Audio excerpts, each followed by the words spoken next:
do Senhor. E a presença de Deus está neste lugar aqui. Bendito seja o nome de Jesus. Quero saudar toda a igreja com a paz do Senhor. Quero saudar todos que nos acompanham também pelas redes sociais. Quero dar aqui minha saudação especial para a pastora Máxima, que está lá em Portugal nos acompanhando também nesta manhã de ministração. Que Deus abençoe você, a sua família, minha amada irmã. E antes de você se assentar, dê a paz do Senhor para alguém que está do seu lado e disse: bem-vindo à casa de Deus, porque Ele está aqui. E só depois que você fizer isso, você está autorizado a sentar-se para então estarmos aqui refletindo sobre a palavra de Deus nessa escola bíblica dominical. Eu estou muito feliz quando eu vejo a igreja aqui, porque cada um de vocês que chegaram até aqui, amados, é uma vitória. É uma vitória. Então hoje, a hora que a gente olha aqui, tem várias vitórias aqui para a gente celebrar. Glória a Deus. É você que trouxe o seu pequenino, estou vendo aqui Benício aqui, levantou cedo para estar aqui, não é isso? Beni ali, estou vendo Samuel lá atrás, a criançada está aqui, né? Então que coisa boa, Cauã está ali também, Davi, essa galera toda. Irmãos, o que é isso? É vitória, é vitória, é vitória. Você pode dar glória a Deus por causa disso? Amado, você poderia estar em casa agora fazendo até nada, qualquer outra coisa, mas você decidiu vir à casa do Senhor e você veio aqui e o Senhor não vai te decepcionar. Amém, glória a Deus. Que bom estarmos juntos aqui, meus amados irmãos. Estamos começando mais um trimestre, que é o último trimestre deste ano, e nós estaremos estudando o livro de Mateus daqui até o dia 28 de dezembro, que vai ser o último domingo do ano de 2021.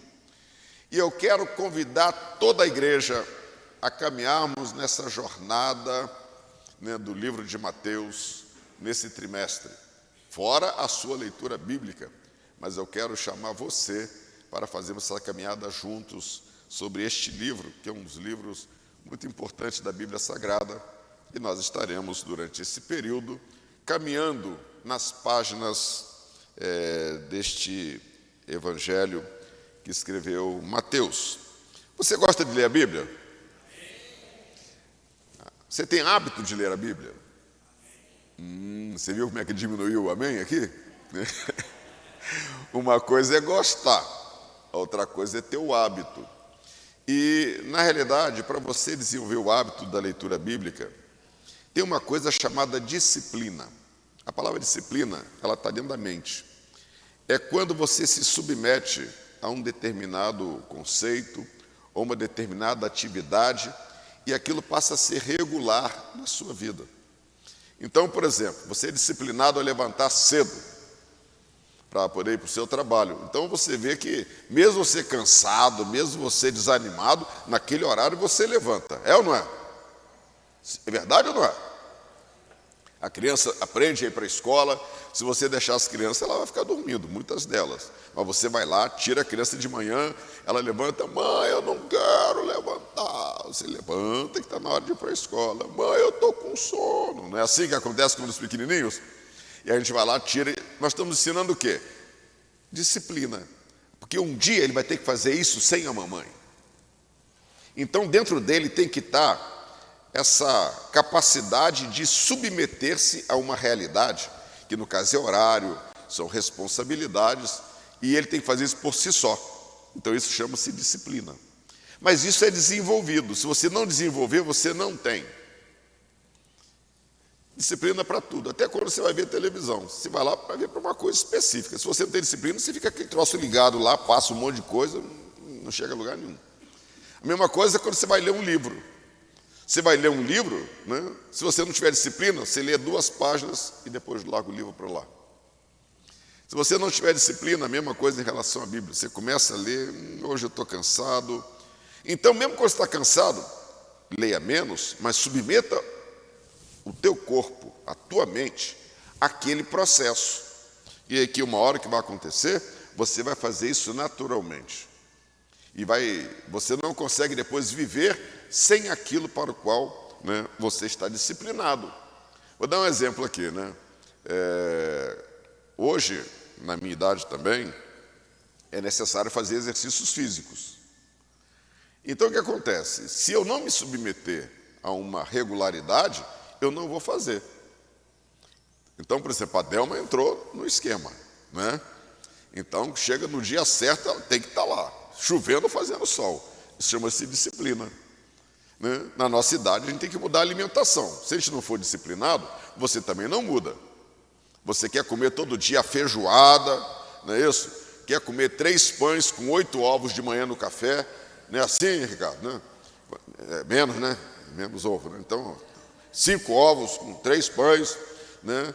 Você quer comer uma caneca de canjica, né? Então, não adianta, depois de uma certa idade, você vai ter que mudar. Se você não mudar, o teu organismo vai expulsar tudo isso que você colocar diante de você. Porque você vai passar mal, não tem como. Então, disciplina.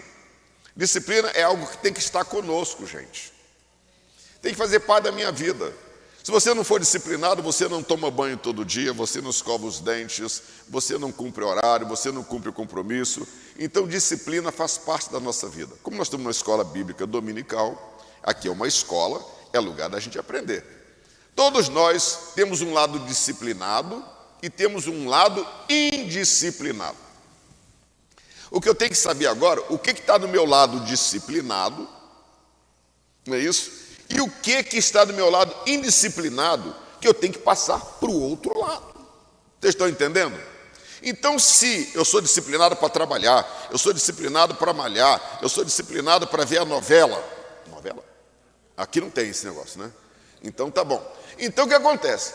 E se eu não sou disciplinado para orar, para ler a palavra de Deus, eu tenho que pegar essa parte aqui e passar para o outro lado. E tem coisa que eu sou disciplinado que está no lado de cá, que não deveria, então eu tenho que tirar. Todo dia eu tenho que fazer uma avaliação de o que está no lado disciplinado e do que não está. Porque de repente tem coisas importantes que eu tenho que ter uma disciplina para cumprir, eu não estou cumprindo. E de repente tem coisas não importantes, que não edificam, que até bagunçam a minha vida, e que eu sou disciplinado para aquilo. Vou dar um exemplo, né? Não é pecado, mas estou colocando aqui. Tem gente que é disciplinado para o jogo de futebol.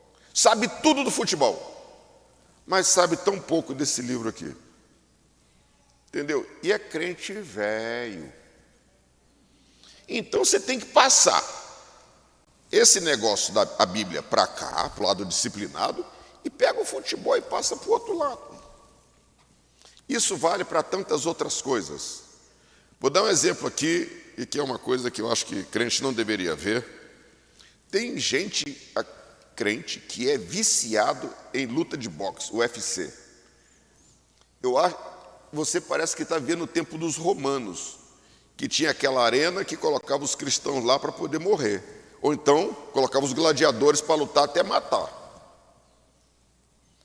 E parece que tem crente que gosta de sangue, gosta de violência. Tem o UFC, hoje vai ter o UFC, vai ser fulano, o grandão contra o gigante. Amados, é uma coisa horrível.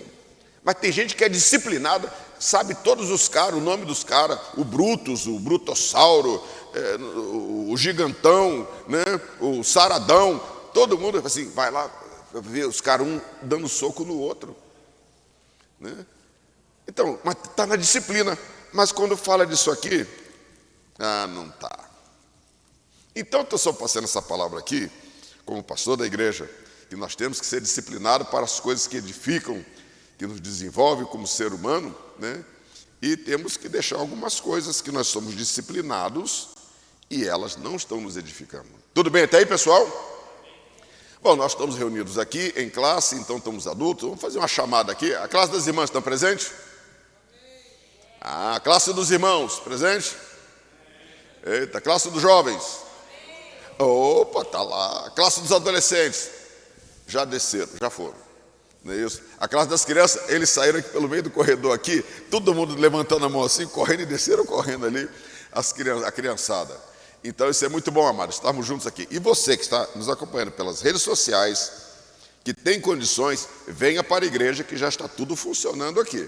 Logo, logo nós estaremos trabalhando também com a classe dos casais, vamos voltar, né? A classe casais, mas é família. E nós vamos estar trabalhando também com a classe de formação de educadores. Isso é muito importante. E se você quer ser um educador, venha que nós teremos uma classe específica, já estamos no finalzinho já de uma apostila que o evangelista Cláudio está fazendo, o pastor Jair também está fazendo uma revisão, se eu não me engano. Você já recebeu, pastor Jair? Né? A Claudinha também, que é professora, é pedagoga, entende essa coisa toda, então está passando por várias mãos de quem entende, não é isso? E depois nós vamos formar educadores. Educar, amados, é uma tarefa que acontece desde que Deus criou o homem. A primeira tarefa que Deus fez em relação ao homem foi educar. Educar é gerar comportamentos e visões. E com esse comportamento e visão, você interage com o mundo, você entende o mundo e você transforma o mundo. Na realidade é isso. E a gente quer que a nossa escola bíblica dominical, os trabalhos relativamente a discipulado, você em casa com seus filhos, aonde você estiver, você seja um educador.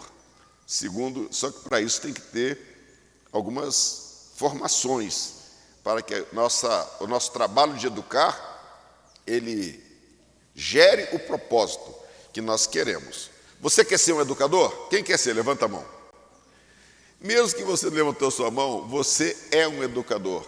Ainda que seja na sua casa, no seu ambiente de trabalho, você tem pessoas que você lida e você precisa ser também um educador lá. Ah, achou que ia ficar de fora, né? Aqui ninguém fica de fora, não. Muito bem. Você está com a sua Bíblia aberta no livro de Mateus? Quem trouxe Bíblia? Levanta a mão aí. Quem tem Bíblia? Então, vamos fazer o seguinte, combinar. Todo culto você vai trazer a sua Bíblia. Combinado, igreja? Sim ou não? Todo culto você vai trazer a sua Bíblia.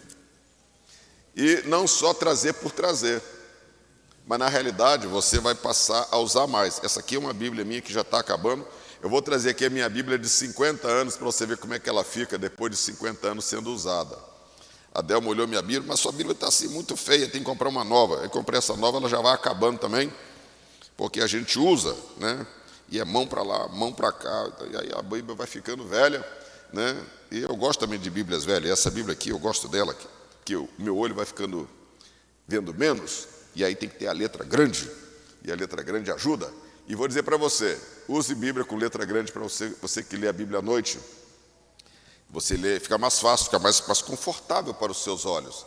Aquela letrinha muito miudinha para você ler de noite, vai acabar com os teus olhos. Então, tem uma Bíblia lá na sua cabeceira, onde você costuma ler à noite, com letras maiores. Se você vem durante o dia, pode até usar com letras menores, mas tenha conforto para os seus olhos, porque tudo isso faz parte de ajudar a formar a disciplina para você ler. Se você lê coisa muito pequenininha, você fica cansado muito rapidamente. Tudo bem até aqui?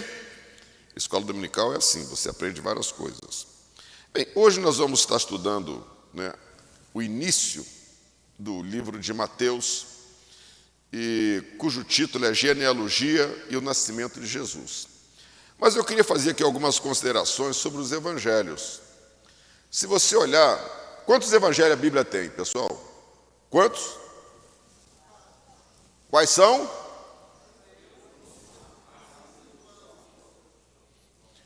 Agora eu vou fazer uma pergunta com pegadinha. Quantos são os evangelhos sinóticos? Hã? Quais são? Mateus, Marcos e Lucas. Muito bem. E o que significa a palavra sinótico, hein? Olha só. É que eu não tenho um desenho aqui. Se você pegar, por exemplo, as cartas meteorológicas que os aviões voam, e você tem lá o mapa do mundo, né? E as rotas, e ali em cima, o meteorologista ele vai plotar as informações meteorológicas significativas. Então, por exemplo, eu voava em grandes altitudes, então tinha que ter informação de vento. Por quê? Se eu vou daqui para Brasília, tem 1.200 quilômetros, né? E eu vou a 35 mil pés, por exemplo, o vento lá pode estar a 180, 200 quilômetros por hora, nessas altitudes. Então, se meu avião, olha, se o vento estiver de lá para cá, 200 quilômetros por hora, e eu estou indo daqui para lá a 300 por hora, O que vai acontecer? Em relação ao chão, eu estou andando a 100 km por hora, que eu tenho que descontar o vento. Então, a informação de vento nas cartas aeronáuticas, ela é importante. Mas não é só o vento. Alguém tem que plotar as nuvens perigosas, que são chamados cúmulos nimbus, a frente fria, as linhas de pressão. Por exemplo, aqui embaixo a pressão normal é 760 milímetros de mercúrio, ou isso, né? Não sei, acho que o valor era esse, não sei se mudou. Ainda continua sendo esse, apesar dos vulcões por aí. Mas eu voava em altitudes em que a pressão lá é 200 e pouco. Então eu tenho que saber onde está essa linha chamada isobárica. Então eu voava dentro de uma linha isobárica. Então, nesse mapa vem informação de vento, informação de nuvens pesadas, informação de frente fria, informação de pressão, que poderia ter em mapas diferentes. Mas como juntou tudo, a gente chama de carta sinótica, porque as informações estão todas no mesmo, né, ambiente. Então os evangelhos são chamados sinóticos porque foram escritos por pessoas diferentes, mas juntando tudo você tem várias visões de pessoas tratando de um mesmo assunto, que é sobre Jesus Cristo. Então olhando os evangelhos, eles têm assim uma função muito importante, né, que é de nos trazer esse conhecimento acerca de Jesus Cristo. Agora vamos lá, o livro de Mateus, ele foi escrito de um judeu para judeus crentes. Se você pegar o livro de Marcos, que foi o primeiro evangelho a ser escrito, Marcos, ele escreve e esse Marcos aqui é o João Marcos, que era primo de Barnabé. Ele escreve esta carta aqui, possivelmente depois da morte de Pedro, que foi morto por ordem de Nero, e ele escreve para os crentes de Roma. É possível que ele estivesse lá, mas ele escreveu para os crentes de Roma. Você pega a carta de Lucas, Lucas era grego, não era judeu. E ele escreve para um grego, mas assim, o amado Teófilo. Teófilo era um grego, era uma autoridade grega. Então ele escreve de grego para grego. Então tem de judeu para judeu, que é Mateus, judeu para os judeus romanos, que é Marcos, tem de grego para grego, e o mundo grego, que é Lucas. E quando você chega em João, ele é uma carta universal, que ela ocupa-se de revelar a divindade de Jesus. Tudo bem até aqui, pessoal? Mas vamos lá então, como nós estamos numa escola, eu quero saber quem foi Mateus. Quem pode me dizer uma situação que era Mateus? Ele era um publicano, ou seja, era um funcionário público. Mas o funcionário público pode ser da área jurídica, pode ser da área financeira, pode ser da área fiscal, pode ser da área educacional. De que área que ele era? Ele era da área financeira, ele era da área fiscal. Ou seja, era um funcionário, né, da área fiscal, que tratava de tributos. Agora eu vou fazer, como nós estamos numa escola, eu quero que você me ajude. Quem era o pai de Mateus? Quem era o pai de Mateus? Luan, você achou que eu não ia falar para você? Você se escondeu, eu notei que ele foi ficando pequenininho no banco ali, achou que não ia achar ele. Eu te acho, rapaz, né? Tranquilo. Quem foi o pai de Mateus? Foi Alfeu. Alfeu. Alfeu também tinha um outro filho, que se chamava Tiago. Então, Jesus tinha 2 discípulos, entre os 12 tinham 2 que tinham o mesmo nome. Tinha discípulos que tinham o mesmo nome. Então, esse Tiago aqui não é o Tiago, irmão de João, que ele era filho de Zebedeu. Esse aqui é o Mateus, irmão de Tiago, eram filhos de Alfeu. Então, você vai descobrir hoje, se você não sabia, que Mateus tinha um irmão que também foi apóstolo, que é o outro Tiago. Tudo bem até aqui? Toda vez que você tiver uma informação nova que você não sabia, dê uma glória a Deus bem alto aí, para a gente saber que está... Opa, então tá bom. Você sabia que o nome de Mateus original não era Mateus? Qual era o nome original dele? Levi. Você vai achar isso lá no livro de Lucas. E Jesus tinha por hábito dar nomes outros para os seus discípulos. Por exemplo, Pedro não chamava Pedro, ele chamava Simão. O nome dele original era Simão. E um dia Jesus disse, não, você é pedra, então você agora vai ser Pedro. Por exemplo, João era João. Jesus disse, você vai chamar Boanerges. Jesus dava, e Boanerges era assim meio um apelido, mas era Boanerges, né? Assim, pelo seu comportamento, você é Boanerges, filho do trovão. Né? A gente ora e desce fogo, destrói todo aqui o samaritano. Então Jesus dava o nome. Assim como o nome Levi, um dia, ele foi mudado também para Mateus, que não era o nome original dele. Você vai ver isso no livro de Lucas, capítulo 5, você vai achar lá, né, que Jesus chama ele de Levi. E é interessante que Lucas e também o livro de Mateus, se você perceber, eles usam muito do que está escrito no livro de Marcos, que foi o primeiro evangelho a ser escrito, e você vai ver que os textos às vezes são muito parecidos. Vamos lá então. Ele era de profissão cobrador de impostos. Tinha uma rota que saía de Damasco e vinha em direção ao Egito, que passava pela Galileia e sobretudo por Cafarnaum. E lá era o posto de Mateus. Ele trabalhava ali, juntamente com todos aqueles que trabalhavam na área de impostos, que eram chamados publicanos. E esse trabalho era um trabalho importante, porque o governo romano, o Império Romano, quando foi feito aquele censo, quando Jesus nasceu, que Maria foi para Belém, por que o Império Romano mandou fazer um censo? O censo é para descobrir quantas pessoas tem para pagar imposto, não era para saber quanto de gente que tinha. Ele queria saber se os impostos correspondiam ao número de pessoas. E naquele tempo, como ainda hoje é na Itália, por exemplo, lá tem um órgão chamado anágrafe, e a anágrafe ele é um órgão que lá substitui cartório em várias coisas, né?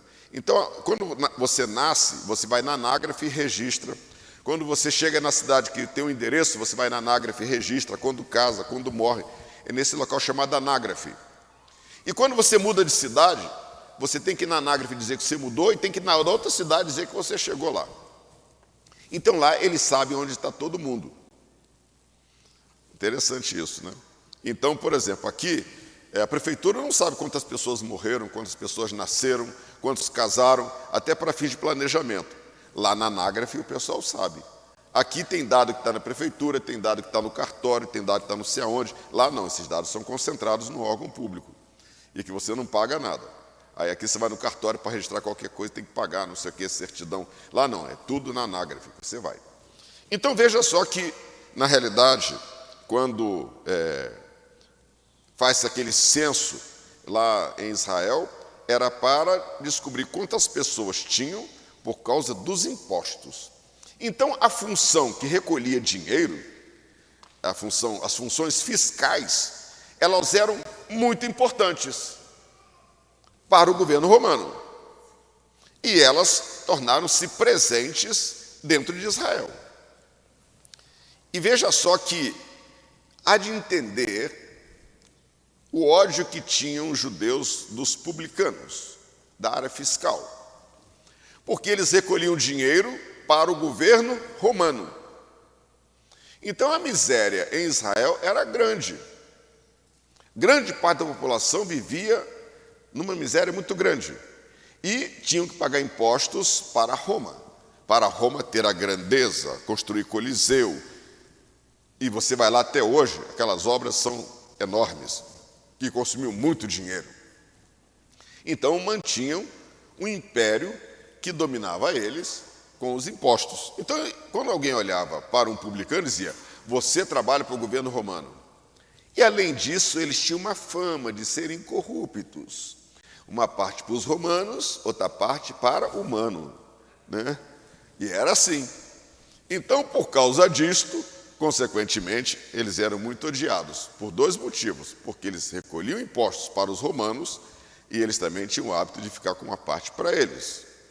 Então, veja só que Mateus fazia parte dessa profissão, que era uma profissão normal, mas que em torno dela tinha essa fama, a fama da corrupção. Então veja só, Mateus então conhecia a humilhação, conhecia a rejeição, que onde ele passava dizia, aquele cara é publicano, a casa que ele construiu é com dinheiro que ele roubou. Era mais ou menos assim a história. Vocês gostam de corruptos? Sim ou não? A gente tem nojo deles, mas tem que amar, né? Mas veja só, mas naturalmente você tem uma certa repulsa a eles. É o que tinha lá em relação aos publicanos, e Mateus era um deles. Mas veja só, Jesus um dia passou perto da alfândega, estava lá Mateus no posto dele, ali passavam vários comerciantes, ali era uma rota comercial importante, consequentemente tinha que se pagar o imposto, e Jesus passa naquele posto importante de cobrança de impostos. Quem está sentado lá? Levi, chamado também de Mateus. E Jesus passa lá e faz um convite para ele. Vem e segue-me. Interessante isso, hein? Não sei se ele era conhecido de Jesus, o fato é que Tiago já era um discípulo de Jesus. Ele passa e faz um convite para Mateus, que estava lá na alfândega, no meio do trabalho dele, esperando as caravanas virem de Damasco, da Síria, daquela região toda, passar por ali. Ele fala assim, rapaz, o negócio é o seguinte, talvez a palavra não tenha sido tão curtinha assim, vem e segue-me. Talvez Jesus chegou lá perto dele, olhou, conversou com ele um pouco e disse, rapaz, eu preciso de alguém, né, para fazer parte do colégio apostólico, o seu irmão já está comigo e eu preciso de você também. É sim ou não? E ele disse sim, deu um sim para Jesus. Então veja só que na Bíblia você vai encontrar pessoas que, quando receberam um convite, um chamado, eles hesitaram. Por exemplo, você vai ver, vamos pegar o caso de Eliseu. Elias chama Eliseu e fala assim, deixa eu primeiro falar com meus parentes. Não é isso? Mas você vê aqui no caso de Mateus, quando ele é chamado, ele diz sim e já prepara uma festa para chamar para todo mundo dizer, ó, atenção, hein, acabou a minha profissão, mudei. E chamou todos os amigos dele de profissão e deu uma baita uma festa, porque ele quis tornar pública a decisão dele. E Jesus estava na festa, e ele fez questão que Jesus estivesse na festa. E você vai encontrar isso na Bíblia. Ele dando um enorme de uma festa para declarar que ele havia mudado. Ou seja, que agora ele não era mais um funcionário público, mas ele era um discípulo de Jesus. Então, isso aí é quem é Mateus. É um homem que estava num lar, que conhecia a palavra, tinha um irmão que era discípulo de Jesus, né, e um dia trabalhava na alfândega, recebeu um convite de Jesus, e ele, sem hesitação, aceita este convite e deixa de lado a sua profissão. É um homem decidido. E para quem ele escreve essa carta aqui? Né? Principalmente para os judeus convertidos de Antioquia da Síria, porque tinha duas Antioquias. Tinha aquela Antioquia, né, que tornou base missionária, e tinha uma outra Antioquia que era a parte da Síria. Então lá tinha vários crentes novos que haviam aceitado Jesus, se batizado, e era um ambiente de língua grega, por isso que o livro de Mateus foi escrito em grego também, né? Então o que acontece, né? E essas pessoas, Mateus, ele estava nessa região, e lá ele escreve para os crentes que queriam saber como servir Jesus melhor numa comunidade de judeus hostis. Gente que considerava eles traidores da religião, considerava eles inimigos de Israel porque abandonaram a lei. E essas pessoas que aceitaram a Cristo ali, Mateus então escreve essa carta para estas pessoas, para ensinar elas a servir a Deus melhor e dar um bom testemunho no meio de pessoas que as consideravam hostis. E qual era o foco dessa carta? Enfatizar que Jesus Cristo é o Messias prometido de Deus. Por quê? Já que ele escreve para os judeus, que tem uma visão na lei mosaica, e ele então escreve, então o livro de Mateus é um livro que faz uma conexão entre o Antigo Testamento e o Novo Testamento. Você vai ver que o tempo inteiro Mateus se preocupa em citar, e cumprindo-se a Escritura, e cumprindo-se a Escritura. Aí fala, quando foi para o Egito, quando voltou do Egito, Jesus voltou do Egito, enfim, e ele vai sempre dizendo, e cumprindo-se a Escritura. Quando fala que Herodes mandou matar os meninos abaixo de 2 anos, e cumprindo-se a Escritura, e cumprindo, lá que está em Jeremias e tal.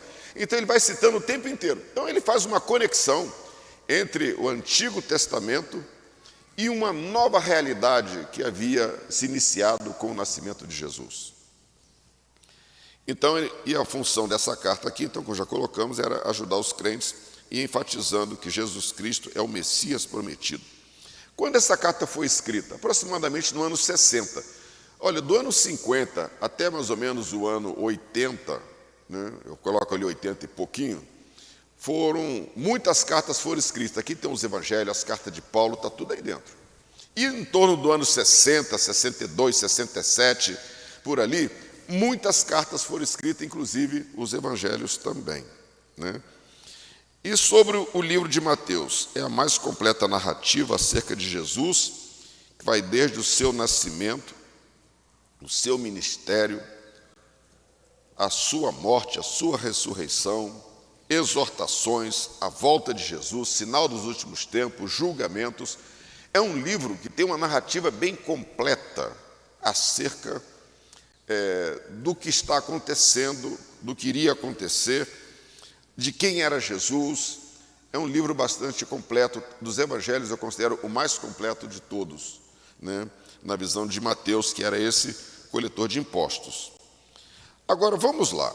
Se você olhar agora o capítulo 1 de Mateus, a lição de hoje ela está nos capítulos 1 e 2 de Mateus. Você está ligado aí, pessoal? Está todo mundo ligado? Tem ninguém cochilando, não? Tudo bem? Quero fazer um teste. Que ano foi escrito o livro de Mateus? Ano 60. Qual era o foco desse livro? Era enfatizar que Jesus Cristo é o Messias prometido pelas Escrituras e também ensinar, ajudar os judeus lá da Antioquia, da Síria, a servirem a Deus melhor, né, com as vidas deles no meio do ambiente hostil. Então, é um livro que ele é cheio de ensinamentos. É um livro fundamentalmente de ensinamentos. Mas vamos lá, começar aqui com a genealogia de Jesus. O livro começa assim, Mateus capítulo 1, versículos 1 até 17, trata da linhagem humana de Jesus. Então começa assim, livro da geração de Jesus Cristo, filho de Davi, filho de Abraão. Eu não vou entrar em detalhes sobre se a genealogia está certa ou não, porque mesmo entre os judeus, a genealogia, ou seja, a linhagem, ela contém muitas incertezas. Então, e eles sempre tiveram o hábito de registrar as linhagens das famílias. Por exemplo, eu estava trabalhando com um colega judeu chamado Rimon, né? Rimon disse assim, eu sou da tribo tal. Então, se você pegar lá na história da família dele, ele vai ainda até chegar lá na tribo, se não me engano, é de Azer, né? Então, eu falei assim, até hoje eles têm isso. Claro que os jovens já não dão tanta importância mais, que a geração atual ela é meio diferente, mas as gerações passadas tinham muito isso, registrar a genealogia, a quem você pertence. E aqui no capítulo 1 até o versículo 1 até o versículo 17, trata de uma linhagem para mostrar que Jesus ele nasceu, mas ele tinha também uma linhagem humana. E nessa linhagem humana tem gente de todos os tipos. Por exemplo, quando você olha lá, fala assim, Judá gerou de Tamar a Pérez e a Zerá. Quem foi Tamar? Era a nora de Judá. Porque Judá era casado, né, tal, tinha filhos, um filho dele casou com Tamar, o filho morreu, Tamar ficou solteira, viúva.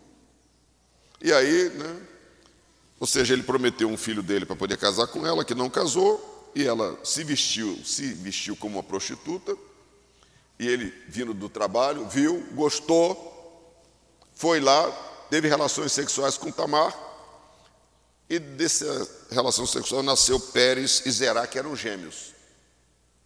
Olha só, mas está na linhagem de Jesus aqui. E você olha aqui, vai aparecer Ruth, que era moabita, que ela nem judia era. Vai aparecer um rei Davi, que também adulterou, matou Urias. Vai aparecer um Roboão, que era filho de Salomão, que foi um rei mau. E você vai vendo o seguinte, vai mostrando aqui, vai aparecer um Uzias, que morreu de lepra, porque ele era orgulhoso demais. Veja, a linhagem humana, ela não esconde as características humanas que as pessoas manifestaram. Uma linhagem humana. Mas se você olhar do capítulo 18 em diante, até o 25, você vai ver também Mateus mostrando agora uma linhagem divina de Jesus. Porque começa assim: ora, o nascimento de Jesus Cristo foi assim, estando Maria, sua mãe, desposada, ou seja, noiva de José, antes de se juntar depois do casamento, achou-se ter concebido do Espírito Santo. Então aqui entrou um personagem novo nesta história, chamado Espírito Santo de Deus, para mostrar que Jesus Cristo, ele era o Emanuel, senão ele não seria o Emanuel. Ele podia ser um profeta, podia ser uma outra pessoa, mas ele não seria o Emanuel, de DNA. Então veja só que, a partir de agora, você vai ver, e sempre quando o Pai se refere a Jesus Cristo, refere: este é o meu Filho amado. Então isso mostra que Jesus tem uma linhagem divina, e ela foi introduzida na terra pelo Espírito Santo de Deus. Então não foi obra puramente do homem, mas foi obra do Espírito Santo de Deus. Diz: ora, o nascimento de Jesus Cristo foi assim, estando Maria, sua mãe, desposada com José, antes de se ajuntarem, achou-se ter concebido do Espírito Santo. E aí você vai ver agora todo um trabalho do Espírito Santo. Isso Mateus, que viveu com Jesus, né, ele escreveu isto aqui, mostrando a dificuldade que José teve para compreender o que estava acontecendo. E que o anjo do Senhor, em sonho, Deus fala com ele acerca daquilo que estava acontecendo, para que ele compreendesse que o projeto de Deus é acima da cultura, dos valores e do pensamento humano. Eu disse: a sua mulher não foi violada. Não, na realidade ela faz parte de um grande projeto que começou aqui no céu, antes, lá atrás da criação do mundo, e ela foi escolhida. Agora que coisa maravilhosa, amados. O Espírito Santo não podia chegar e falar assim: José, você está noivo, né? E eu vou fazer uma obra na vida da sua noiva, e vai ser assim, assim, assim, assado, para cumprir o que estava lá em Isaías, dizendo: uma virgem conceberá e dará à luz a um filho. É interessante que você observar que a revelação foi para Maria. A gente passa a ver também o céu trazendo a mulher para um plano de mais visibilidade e valor. Vocês estão entendendo? Então, ou seja, parece que os paradigmas masculinos, ele começa a mudar, porque o anjo aparece para Maria. Diga: Maria, né, você vai ser mãe. Né? E ela: como será isso? Ele diz: a sombra do Onipotente vai te cobrir, e vai ser assim. É um mistério de Deus. Deus cria onde não tem, e para Deus isso não é nenhuma dificuldade. E é exatamente isso. Ela assim: você, Maria, vai ficar grávida, e o que nascerá de ti vai ser o Emanuel de Deus, o Deus conosco, aquele que vai salvar o mundo dos seus pecados. Então Deus tem uma conversa. Olha só que coisa maravilhosa. O grande projeto de Deus, que o Paulo fala que estava oculto na eternidade, depois foi revelado, ele chega para uma mulher simplesinha chamada Maria. E Maria vai ser você. Ela ficou assim, mas como será isso? Você vai ver o cântico de Maria, lá em Lucas, né? Só quem está cheio do Espírito Santo é que consegue dizer aquelas palavras que Maria disse. Quando ela soube da gravidez que ela estava, quando ela foi visitar Isabel, a sua prima, né? Que coisa tremenda. Então veja só, duas mulheres que Deus traz para um plano de visibilidade e importância dentro de um novo contexto do agir de Deus na terra. Você, mulher, então não é uma pessoa qualquer. Você foi trazida na nova aliança para um outro posicionamento. Você pode glorificar a Deus por isso? Então, quando você vê, por exemplo, os homens querendo colocar as mulheres confinadas numa caixinha, Jesus fez o contrário, Deus fez o contrário. Tirou a mulher da invisibilidade e colocou ela num projeto enorme. É isso que impacta toda a humanidade. Maravilhoso isso, né? E Mateus registra, né, esse nascimento de Jesus aqui e começa assim, estando Maria sua mãe, não fala estando José, estando Maria. Ou seja, Deus olhou e falou assim, mas agora veja só, hein? Maria não era uma mulher qualquer. Era uma mulher que tinha intimidade com Deus. Eu creio que Deus olhou do céu assim para todas as mulheres da terra, aí deu uma passada por Jerusalém, por aquela região lá de Israel, toda a situação, assim, achei uma mulher lá. O nome dela é Maria. É uma jovem ainda, mas uma jovem que tem um coração que está nas minhas mãos. E ela espera a redenção de Deus. Ela não olha para o governo romano, ela não espera mudanças políticas, ela espera em Deus. E naquele tempo tinha uma patotinha, bem querida, que esperava em Deus. Aí tinha Simeão, aí tinha Ana, tinha um grupinho ali que estava todo mundo, era a turma da oração da meia-noite, do clamor da meia-noite. Era a turma da consagração da terça-feira, irmã Helena. Era aquela turma que não saía do templo. Aquela turma que estava lá. E é interessante que essa turma toda foi tocada por este evento. E não só essa turma, tinha mais gente que a gente vai ver aqui. Não é isso? Então o nascimento de Jesus, ele vem, mas tinha gente aqui já esperando. Porque o Espírito Santo colocava no coração deles, está chegando a hora, está chegando a hora, está chegando a hora, né? E eles estavam na casa do Senhor, nós vamos ver a salvação de Deus, nós vamos ver. E Maria, apesar de jovem, também estava lá, opa, eu também estou nesse ambiente aí. Glória a Deus. Mas, amados, então nós vemos aqui o nascimento e diz assim, tudo isso aconteceu para que se cumprisse o que fora dito pelo Senhor, pelo profeta que diz, e eis que a virgem conceberá e dará luz a um filho, e ele será chamado pelo nome Emanuel, que traduzido é Deus conosco.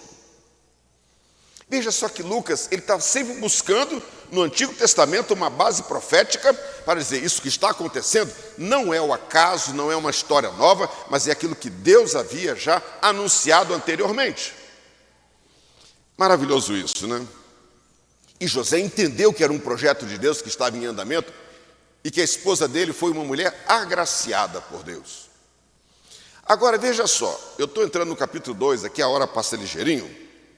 Aqui fala os magos do Oriente. Diz assim o texto. Olhe bem aqui, vou ler esse texto que vale a pena a gente, e depois eu vou voltar nele. E tendo nascido Jesus em Belém da Judéia, no tempo do rei Herodes, eis que uns magos ou pastores vieram do Oriente a Jerusalém. Então, se é do Oriente, pode ser da Jordânia, pode ser da Arábia Saudita, pode ser daquela região ali, Oriente. E perguntaram, onde está aquele que é nascido rei dos judeus?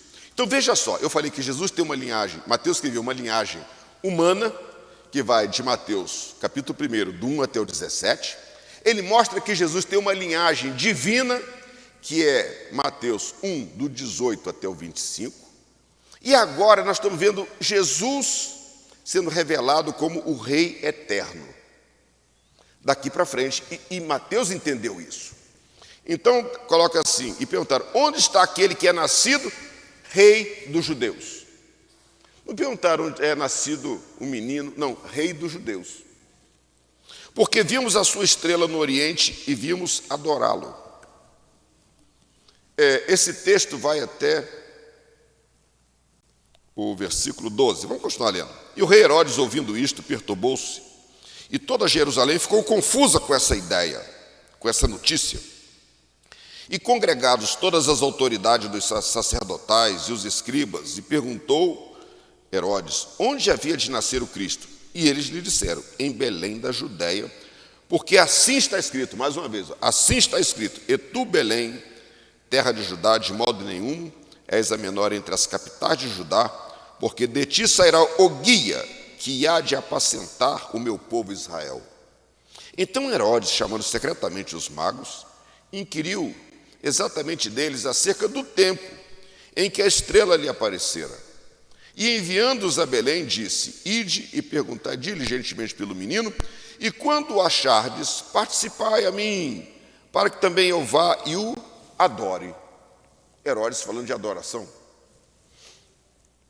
E tendo eles ouvido isto, partiram, e eis que a estrela que tinham visto no oriente ia diante deles, até que chegando se deteve sobre o lugar onde estava o menino. E vendo eles a estrela, alegraram-se muito, com muito júbilo, com grande júbilo. E entrando na casa, acharam o menino com Maria, sua mãe, e, prostrando-se, o adoraram. E abrindo seus tesouros, lhe ofertaram dádivas, ouro, incenso e mirra. Até aqui. Vocês perceberam que Maria estava lá, aguardando a volta, e que Jesus ia nascer? Ana, Simeão, aí muita gente, talvez Isabel também, marido dela, enfim, tinha um grupo de oração que sabia que estava chegando Jesus. Mas olha só, 3 homens que não eram judeus, que habitavam seguramente longe, foram tocados, foram avisados que Jesus havia nascido. Imagina as pessoas trabalhando no pasto com seus rebanhos, de repente o céu se abre e 3 pastores olham e falam assim, que é isso? E vem um anjo e traz a notícia para eles, vocês não sabem que lá em Belém nasceu hoje o Salvador. E eles veem aquele coral no céu cantando. Eu vou aqui, no meu pensamento, eles cantam assim, glória, glória, aleluia. E cantavam glória, aleluia, glória, aleluia. E aquele coral cantava como se fosse um grande dia de festa. Um dia de uma realização extraordinária. Não era um dia normal. E os pastores olharam assim, a gente nunca viu isso. E o anjo vem e explica para eles, é que hoje nasceu o Salvador. E eles saem dali, amados, guiados por Deus. Deus deu um sinal, olha bem, Deus deu um sinal, e Mateus escreve isso, que Deus deu um sinal para eles, e segue esse sinal, porque não tem como dizer endereço, é igual na África onde a gente vai, lá não adianta, onde a gente vai lá, não tem endereço, você quer chegar lá onde está o nosso missionário, você vai ter que usar outros meios para descobrir endereço, porque falar de rua e número, isso não existe, é tudo espalhado assim, ó. Você chega lá, você é aqui. Então lá você fala assim, ó, quando você chega no aeroporto, você sai do aeroporto, aí pega uma rua que é asfaltada, aí depois você anda mais ou menos 1 quilômetro, você pergunta onde é a igreja. Aí alguém vai dizer, entra aqui, entra ali, entra aqui, entra ali, até chegar lá. Não tem nada de rua, número, isso não funciona. Então veja só, naquele tempo também não tinha isso, ele estava lá no meio assim, aonde é? Assim, é em Belém. Como é? A gente quer ir lá. Porque esses pastores, por que eles foram avisados? Porque eles também esperavam o nascimento do Salvador. Que coisa tremenda, hein, amados? Veja que as coisas de Deus, elas não são confinadas, né? E o nascimento de Jesus é um evento universal. E aqueles pastores estavam ali, de repente, naquela noite, dizendo, olha, porque naquele tempo, você vai ver, por exemplo, o livro de Jó. Jó não era judeu. Assim como Abraão também não era. E eles foram chamados para dentro de um projeto de Deus. E diz até que Jó era contemporâneo de Abraão. Por isso que as histórias ainda, elas ficaram vivas e elas foram registradas. E é interessante que esses homens, eu creio que por alguma maneira, o coração deles também estava inclinado a esperar uma redenção de Deus. Algo dos céus. E esse algo do céu veio e foi explicado para ele, porque hoje nasceu o Salvador. Então eles entenderam essa mensagem, porque seguramente não precisavam explicar quem é Salvador, o que é isso. Não, eles estavam com o coração inclinado a entender isso. E interessante que a hora que eles acabam de receber a notícia, eles fizeram uma viagem do Oriente, chegaram em Jerusalém, que não era Belém. Chegaram na capital. E naquele tempo, amado, as cidades tinham um muro. E quando chegava um estrangeiro que ia entrar na cidade, por exemplo, a gente morou em Roma, lá ainda tem muros velhos e tem algumas portas, que eram antigas portas da cidade. Lá tem uma praça lá, que eu acho que é Praça do Povo, né? Piazza del Popolo, e lá ainda tem a porta de entrada. E quando você ia entrar na porta, tinha alguém lá, porque a praça não tinha cartório, não tinha delegacia, não tinha um monte de coisa, e a praça era o lugar onde as coisas aconteciam. Então a praça era, o tribunal era tudo, era na praça. E consequentemente, quem entrava na cidade tinha que se identificar. E alguém chegou lá, os três na porta da cidade, assim, quem são vocês? Nós somos do Oriente, é o que está registrado aqui. Aí está dizendo, eles perguntaram na porta da cidade, onde está aquele que é nascido rei dos judeus? Porque vimos a sua estrela no Oriente e viemos não para visitá-lo, mas para adorá-lo. Veja que quando você recebe a notícia acerca das coisas dos céus, quando está tratando de Jesus Cristo, a inclinação do coração deles não era outra. Nós queremos adorá-lo. O que é adorar? É dar a honra que é devida. A honra mais alta que se pode um ser humano fazer chama-se adoração. Você pode elogiar, pode fazer o que quiser, é sua maneira de você honrar. Mas a honra mais alta chama-se adoração. Por isso que essa só a Deus, que Jesus falou, só a Deus deve adorar, lá na tentação do deserto. E eles disseram o seguinte, a gente veio para adorar aquele que é nascido rei dos judeus, é o que está escrito aqui. Olha só que a adoração começa agora a aparecer no coração das pessoas. Quando eles chegam até Herodes, e que a notícia corre, assim, ó, tem 3 pessoas aqui na porta de Jerusalém, o sistema de segurança, a inteligência daquele tempo, amados, era mais ativa do que a de hoje. E a notícia circulava rápido. E aí chega a notícia dizendo, olha, tem 3 pessoas aqui dizendo que nasceu um rei aqui. E eles vieram para adorar, não vieram para poder reverenciar, para adorar. Se o que nasceu um rei, tem que avisar Herodes. Que história é essa de nascer um rei? E o que acontece, né? Herodes diz, manda chamar esses 3 homens aqui. Está escrito aqui no texto. E ele chega lá e Herodes pergunta, vem cá, que história é essa aí? Né? Agora fala o seguinte, só que quando Herodes soube da história, o que ele fez? Chama quem entende, chama escriba, chama fariseu, chama todo mundo, sacerdote, me explica esse negócio. E eles explicaram. E tu, Belém, assim, e em Belém da Judéia, porque assim está escrito pelo profeta, e tu, Belém, terra de Judá, de modo nenhum és a menor entre as capitais de Judá, porque de ti sairá o guia que há de apacentar o meu povo. Herodes disse, esse vai tomar o meu lugar. Então Herodes, chamando secretamente os magos, assim, quem é este? E quando que apareceu essa estrela para você? Me explica isso. E enviou a Belém. Porque, olha só, os magos não sabiam que era Belém, estavam vindo porque tinha um sinal que Deus colocou no céu guiando eles. Mas eles entraram na cidade, tiveram até com Herodes, né? E enviando, então Herodes enviou eles a Belém e disse, ide e perguntai diligentemente pelo menino, e quando o achardes, faz-me saber para que eu também vá e eu adore. Esse adore dele aqui é falso. E está dizendo que toda Jerusalém se perturbou, porque nasceu um rei, mas nós temos um rei que é Herodes. A família de Herodes era uma dinastia que estava no poder desde o ano 37 a.C. E ele estava lá, era a vez dele. E ele seguramente falou assim, eu tenho que saber onde está esse menino e quem ele é. É interessante que quando eles saíram da presença de Herodes,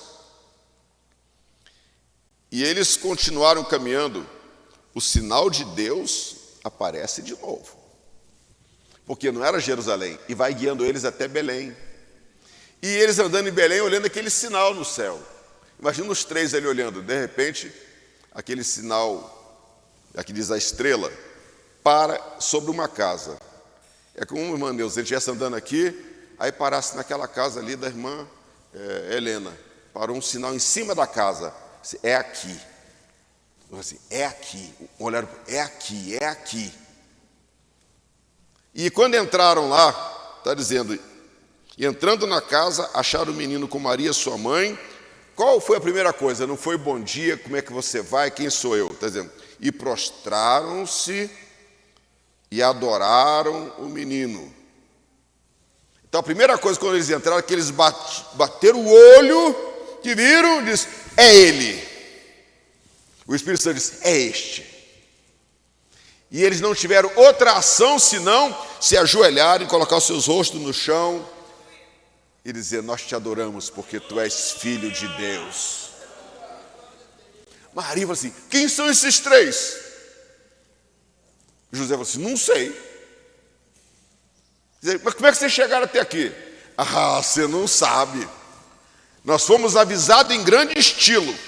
Estávamos longe, talvez meses até, com o nosso rebanho, e o céu se abriu, e um coral enorme de milhões de anjos cantavam, e aquele cântico envolveu a gente, nós não sabíamos o que era, e um anjo veio e disse, você não sabe o que é isso? É que nasceu um Salvador. E deu um desejo no nosso coração de conhecê-lo. E aí, mas como é que a gente vai saber? Aí uma estrela veio, a estrela que está aqui em cima dessa casa agora aqui. Aleluia. Porque ela indica onde Jesus está. E a hora que a gente entrou nessa casa aqui, o nosso coração foi tocado e a gente não teve outra coisa que fazer senão prostrar e adorar. Não é maravilhoso? E é isso que está registrado aqui, amados. E eles adoraram e ofertaram dádivas. Trouxeram do melhor que eles tinham para ofertar para Jesus. Isso aqui é o nosso presente. A gente veio para adorar e trouxemos aqui uma oferta para abençoar. Um trouxe mirra, outro trouxe incenso e outro trouxe ouro. Não é maravilhoso isso, amado? Então Mateus ele escreve isso, né? A linhagem humana de Jesus, a linhagem divina de Jesus, e também escreve que Jesus, e aqui no capítulo 2, que ele é rei eterno, não é um rei como os homens. Porque aí ele era reconhecido como que está lá em Isaías 11, diz, o menino nasceu, e um filho se nos deu, e o principado estava sobre os seus ombros, ou seja, e um reino estava sobre os seus ombros. E a primeira coisa que eles reconheceram é exatamente isso, Jesus Cristo, Rei, Jesus Cristo, Senhor. E aonde aquele menino chegava no colo da mãe dele, chamado Emanuel, Jesus, ele impactava. Veja que quando chega lá no templo, Maria chega lá com a criança enrolada num pano, que o sacerdote pega aquela criança, a presença do Espírito Santo era grande naquele lugar. Porque o Rei dos Reis estava na mão dele para ser apresentado no templo. Maravilhoso isso. Mas veja só, depois que acontece isso, né, Herodes falou assim, eu fui enrolado, está aqui no texto, por aqueles três estrangeiros. Cadê eles? Não acha mais. Ele disse, olha, pelo tempo que eles vieram, que falaram que nasceu, não sei o que e tal, essa criança já deve ter uns 2 anos de idade. E ele, como era muito mau, o que ele fez? Vou mandar matar todas as crianças, todos os meninos que têm essa idade para menos, porque é seguro que esse tal do Rei dos Reis será morto. Mas o plano de Deus é assim. Deus dá um sonho para José, ele se levanta, toma o menino e a sua mãe e vá para o Egito. Passa lá algum tempo. E eles foram para o Egito, no mesmo momento, foram para o Egito, levando Jesus. Então Jesus viveu um tempo no Egito, até que Herodes morresse. Depois que ele morre, vai reinar em seu lugar Arquelau. Só que Arquelau, ele era também tão malvado quanto seu pai. E chegou até Roma, uma comitiva lá, dizendo, olha, não põe Arquelau, porque ele é uma pessoa muito mágico, de conhecida maldade, e ele então foi rebaixado pelo imperador para comandar uma tetrarquia. E aí que acontece? Quando Herodes já tinha morrido. E aí que acontece? O anjo avisa para José lá no Egito, dizendo, pode voltar porque já Herodes é morto. E ele que queria matar o menino, ele já não existe mais. E ele volta, é claro, quem está reinando aqui? E ele então vai para Nazaré. E aí Lucas diz, né? Por isso que ele seria chamado o Nazareno. Chegou e habitou na cidade chamada Nazaré, para que se cumprisse o que fora dito pelos profetas. E ele será chamado Nazareno, como está na palavra de Deus. Amados, aqui nós vamos encerrando a nossa caminhada de hoje aqui. Então, hoje foi só um ponto de partida, tá bom? Em que Lucas ele mostra a linhagem humana de Jesus, mostra a linhagem divina de Jesus, e ele mostra Jesus como Rei eterno. E daqui para frente nós vamos continuar estudando outros assuntos maravilhosos, e que eu quero convidar toda a igreja a estar presente com a sua família para estudar esses temas bíblicos. E o que nós colocamos aqui não é tudo, coloquei só uma pitadinha, porque cada situação dessa poderia ser expandida para outras ministrações dentro de Mateus 1 e Mateus 2, tá bom? Mas como nós estamos numa lição de escola dominical que ela tem um momento para a gente poder encerrar, então nós estamos encerrando aqui o capítulo 1 e capítulo 2. Então, importante que você entenda quem é Mateus mesmo? Vamos ver se ainda tem gente acordado aqui. Quem é Mateus? Quem era Mateus? Era um coletor de impostos, né? Cujo nome era Levi, que foi mudado para Mateus.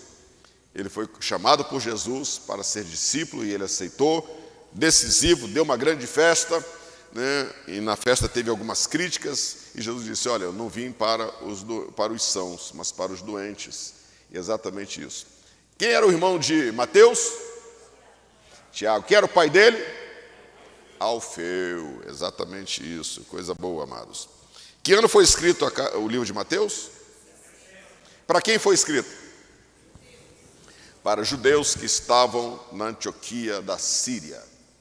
Escrito para lá, para que eles vivessem melhor e que o testemunho deles fosse mais autêntico e impactante diante de outros judeus, né, que os consideravam como inimigo de Israel, inimigo da lei, inimigo da religião. Muito bem. Então, amados, nós encerramos a nossa lição de hoje aqui. E leiam o livro de Mateus, valendo. Hoje nós estamos no capítulo 1 e 2. Quero que você, ao chegar na sua casa, antes de você almoçar, você vai ler o capítulo 1 e o capítulo 2. Senão, o almoço não vai para a sua mesa hoje. Hoje é dia de comer frango, né? Não é o franguinho de domingo, não é assim? Exatamente, né? Não é não, irmã Helena? Cadê a irmã Helena? Já foi fazer o frango, irmã Helena?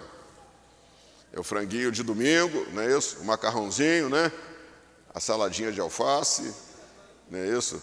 O quissuco, não é isso que a pessoa faz ali, né? De uva, né? Tem o quissuco de morango. Exatamente isso. E depois você come a sobremesa, que é uma banana ou uma laranja. E para quem é mais sofisticado, come pudim.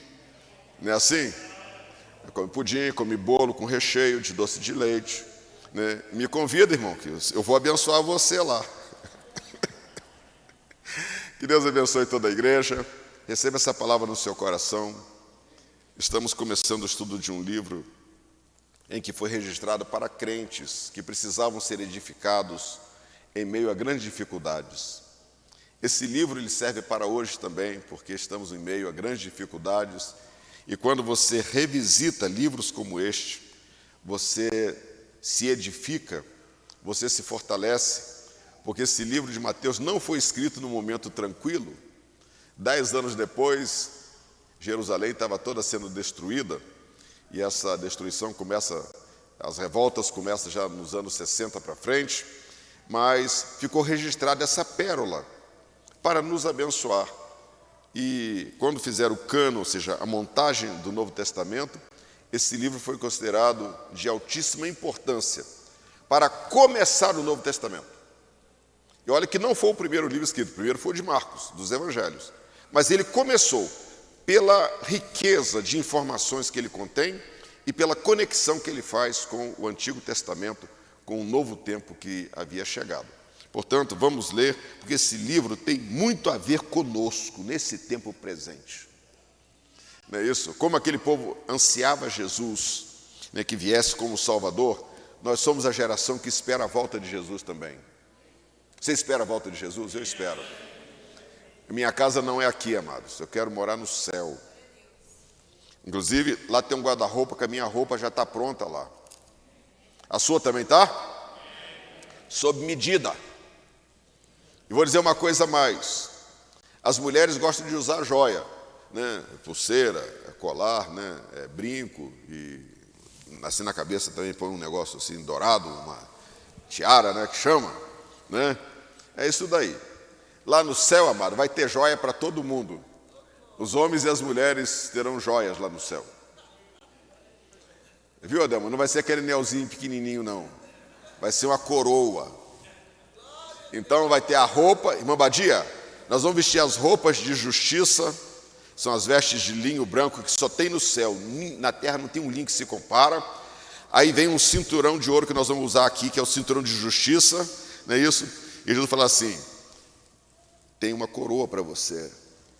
Aquele trabalho que você fazia, Badia, no dia de frio, no dia da sua tristeza, e você estava lá, aqui no céu tudo foi contabilizado. Esta é a tua coroa. E isso vai ser para cada um de nós. E Jesus não tem cara de triste nem de velhinho. É um jovem bonito, alegre, diz: bem-vindos a este lugar. Esperei vocês aqui, né? E nós vamos inaugurar uma área do céu chamado local de festa, chamado local da boda do Cordeiro. Esse local é para a igreja, ninguém nunca entrou lá, só nós que vamos entrar lá. E vamos entrar vestido com essas vestes para uma grande festa. Aleluia! Amados, vai ser uma festa. A hora que você olhar assim, você vai ver Abraão apressado para a festa, Isaac, Jacó, Davi. Você vai ver Maria, mãe de Jesus, os apóstolos, e nós lá no meio também. Aleluia! Chegou o dia, que festa. A hora que você vai olhar aquela multidão ali, amados, aí Jesus fala assim: essa alegria dessa festa, nunca mais ela sai do coração de vocês. Isso aqui, tudo aqui é eterno. Bendito é o nome do Senhor Jesus. Vamos ficar de pé e vamos agradecer a Deus. Leia este livro, porque ele passa por esse caminho, né? Eu não quero adiantar aqui, mas o meu coração começa a ficar fervendo quando eu trato desse assunto, quando fala de Jesus Cristo. E ele disse: olha, eu vou preparar lugar. Ou você acha que Jesus chegou lá e vai fazer uma cadeirinha para cada um? Não, ele foi preparar lugar para nós vivermos eternamente. Ele foi preparar lugar. Esse Jesus que andou aqui, que usou sandália aqui para ficar igual nós, né? Veja só como é que Deus é, amado. Quando o povo de Israel estava no Egito, né, que eles acampavam tudo em barraca. Aí Deus falou: vou morar no meio de vocês, faz uma barraca para mim também. O Deus do céu vem morar em barraca, no meio do povo, para se identificar com a gente. Aí Jesus sai da sua glória tremenda, que nós vamos ver o que é isso lá, esvazia e calça sandália, igual o meu sapato e o seu, para andar no nosso meio, para se identificar com a gente. Mas lá no céu nós veremos como Ele é, como Ele é. Ah, mas está chegando esse momento, eita só, amados, esse é um momento de glória. Bendito é o nome do Senhor. Oremos ao Senhor. Pai, te damos graça por esta manhã, por estarmos aqui na tua casa, Senhor, e a tua presença se faz neste ambiente, trazendo conforto, consolação, esperança renovada aos nossos corações, porque não há coisa melhor do que estar na tua presença e estudar sobre quem é Jesus. Porque quando nós estudamos sobre quem é Jesus, o Espírito Santo se faz presente e traz um sopro de consolação grandioso para o nosso coração. E nós saímos daqui nesta manhã, Senhor, com esta consolação, com esta esperança de que Jesus nasceu, Ele andou no nosso meio, se identificou conosco na sandália, que quer dizer na nossa humanidade, nas nossas dores, nas nossas limitações. Bendito seja o nome do Senhor, mas Ele é o nosso Emanuel. Por isso eu te louvo, meu Pai, e peço que o Senhor continue nos abençoando no decorrer dessas lições que ainda vamos estudar, que possamos ser fortemente, plenamente edificados, fortalecidos na fé, na esperança, Senhor. Meu Deus e meu Pai, abençoa todos os professores que estarão envolvidos daqui para frente até o final do ano na ministração deste assunto. Abençoa a tua igreja, Senhor. Abençoa todos quantos estão nos acompanhando pelas redes sociais. Abençoa a pastora Máxima, Senhor, que está lá em Portugal, também nos acompanhando pelas redes sociais. Que a tua bênção, a tua graça, o teu favor alcance a tua filha naquele país. Ó Deus, e abençoa a tua igreja, Senhor. Abençoa as famílias, abençoa nossas crianças, jovens, adolescentes, novos convertidos. Abençoa, Senhor, os líderes desta igreja. Pai eterno, que esse dia seja um dia marcado por paz, pela tua presença em nossos corações. Seja um dia marcado por alegria e esperança. E que mais tarde, Senhor, possamos estar reunidos com a tua igreja novamente, para estarmos na tua presença, para te adorar, Senhor, e para render louvores ao teu santo e eterno nome, e desfrutar da tua santa, poderosa e gloriosa presença. Pai, é minha oração que faço a ti, te dando graças por tudo, em nome do Senhor Jesus, em nome de Jesus. Que o amor de Deus, nosso Pai, que a graça de nosso Senhor e Salvador Jesus Cristo, que as consolações do Espírito Santo de Deus repouse sobre a tua vida, sobre o teu ministério, sobre a tua família e sobre esta igreja. E todos que recebem esta palavra com alegria, diz amém. Deus abençoe a todos em nome de Jesus. Logo mais às 18h30 estaremos aqui juntos para adorar ao Senhor.